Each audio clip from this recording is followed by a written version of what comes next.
What's going on, everyone? Welcome back to the show.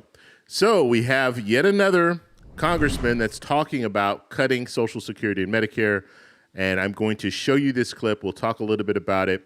This is Representative Alford, and he's concerned about Social Security and Medicare, and he says that we need to make the tough decision and make cuts to these programs.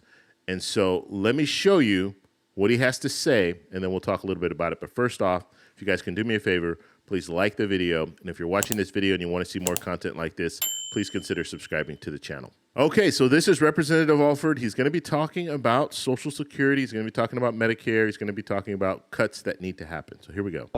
And so we've got to right the ship, and it's going to mean cuts. It's going to mean cuts to the 24% of the discretionary spending that we have. And it's also going to mean looking long-term at the front end of some programs like Social Security and Medicare, not taking anyone off of what they paid into so far. But there is some waste, abuse, and fraud in Medicare that we can take those numbers back and add to our general coffers and our Treasury. And on the front end of Social Security, I think there's a way when people are living longer, they're retiring later, that on the front end, we can move that retirement age back a little bit. Let me get your take. Okay, so that was Representative Alford talking about cuts to Social Security and Medicare. Now, when it comes to Medicare, I don't really know. He's talking about waste, fraud, and abuse, and that's kind of the talking point. They all say the same thing, waste, fraud, and abuse. They don't really talk about, they don't go into more detail, and really how much is that going to save Medicare, save the program. So that's always interesting when I hear that. And I'd be more interested to hear, okay, what is it? What exactly are we talking about? And what's the amount? This is the question that we need to start asking too is, what are we talking about as far as savings? Because you can say there's waste, fraud, and abuse in any agency or any business, but what is the savings?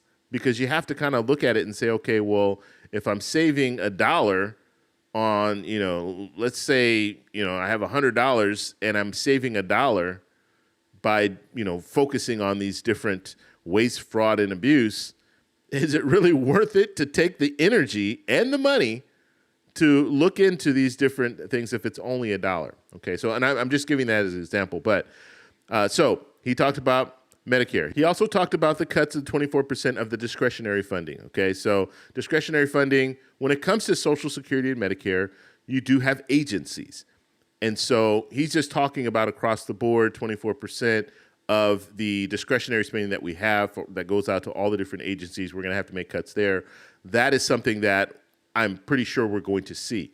Now, what I'm concerned about is when he starts talking about Social Security and how he wants to raise the full retirement age up. He didn't say, and lawmakers, they don't like to, they don't like to say how much, they don't say 69 or 70, but that's what we're hearing, 69 or 70. It could be even higher than that. We don't even know.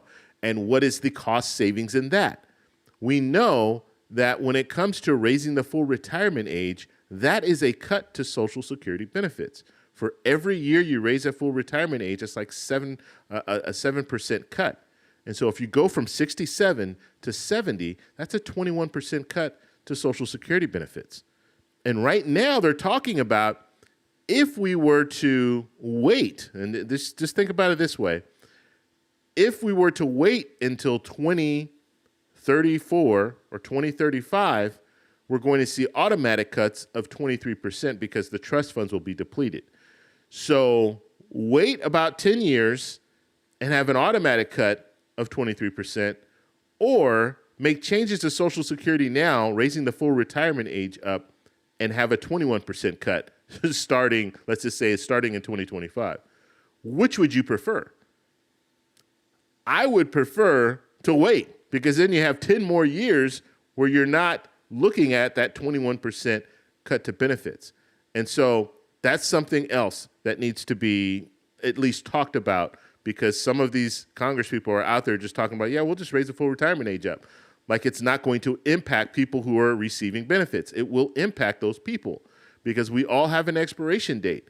And that means that we're going to collect Social Security for a certain period of time. And if you raise the full retirement age up, that means I'm going to have to wait until I'm 70 if I want to collect my full Social Security benefits. And so that is going to be a cut to those benefits. And then one more thing I want to address, and he said this, and I don't really know exactly what he means. I would like to hear him elaborate on this, but he basically said that what you've put into the program, you're going to get back, or he kind of said that when it comes to Social Security. When it comes to Social Security, the benefit of Social Security is you contribute your FICA when you're working every paycheck, and the agreement is that when you retire, you will be able to collect Social Security benefits for the rest of your life. And you might be able to offer spousal benefits or survivor benefits. And so that is the agreement. And so I don't understand exactly what he's talking about when he's saying, the money that you put in. The program doesn't work that way. It's not a system where, let's say I put in $100,000, and so now I can collect on that $100,000, and once that $100,000 is gone, then I'm not collecting anymore. That's not how it works. It's designed to be there for the rest of your life. Now, if we were looking at a situation where we had privatized Social Security, well, that would be different. That would mean that you would take, instead of money going into FICA, that money would go into the stock market, and it'd be much like a 401k. You would have a bank of money sitting aside, and then when you retire, you could pull from that bank. If we were talking about privatized Social Security, that would make sense. And so I don't think that's what he's saying, but it was interesting how he worded that as far as, the money that you put into it, you'll be able to get out. Depending on how long you live, you'll probably get out more than what you put in. And that is the agreement. That's the way it's designed. Same thing with pensions. I have a pension right now. I put in a certain amount into the pension. But guess what? I get that pension for the rest of my life. So once I go over that mark, God willing, I go over that mark that I invested in, in the pension, I still will be receiving that pension. And so that's, it's interesting how he worded that. I don't know. You guys in the comments, let me know what you think he meant about that. But make no mistake, you're going to have lawmakers right now talking, in 2025, we're going to hear more and more of this, talking about cutting Social Security, talking about cutting Medicare. But unfortunately, they're not giving us the specifics. I want to hear the specifics. So we'll have to see once they start talking about this in committee hearings, once they start putting things to paper, then we'll know the exact numbers. And once we hear this DOJ committee come out with their findings, then we'll start seeing some real information when it comes to the cuts that they plan to make and the cuts that they're recommending, this DOJ committee, the cuts that they're recommending for government agencies.